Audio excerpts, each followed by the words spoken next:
Hi everyone! So this is me, Jeldenes, and welcome back to another vlog.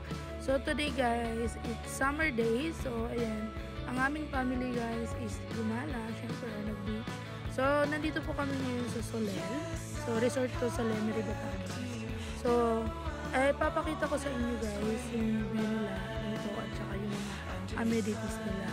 So ang ganda talaga ng area na to, napaka-relaxing. And then tingnan nyo naman ang dami-dami pang puno.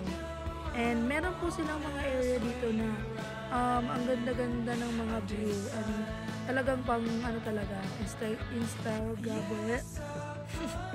So ito yung pool area nila guys. So ayan, meron tayong pool area and meron naman tayong seaside area. So if ever na you don't like to go to another sea area, pwede naman kayo dyan kasi minsan malakas kasi ang alon. So yung mga bata pwede silang maligo dyan. So ito yung itsura naman niya guys. Ito yung mga CR. Meron sila dyan mga CR. Maraming CR. Tapos maraming mga ganyan yung itsura ng mga cottages nila. May tubo sila. May mga kabana. So yung mga kinuha namin kasi guys is kabana. So I mean like villa pala. Villa yun. So dalawang villa yung kinuha namin. So yan example ng another ano nila. Kubo.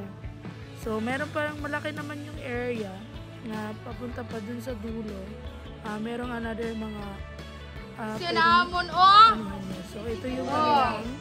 So pagpunta kayo ng villa guys, may naman din ano, may open na ng ilaw. Ba't tayo nyo mag-open ng ilaw? ito yung mga kasama. Ito. Bayad dito tanan. Lulutuin nila. Diba? Oh, ano man niluluto nyo? Nag-ano kayo? Ito ang aming kitchen. Oh. So ito naman yung Yan pa. Sa sigang daw yan mamaya. Ako naman itagagawin. Pwede tayo nyo maglaro ng ano. May lobo tayo. Ayan, may mais. Ay, ito pala si Papa G.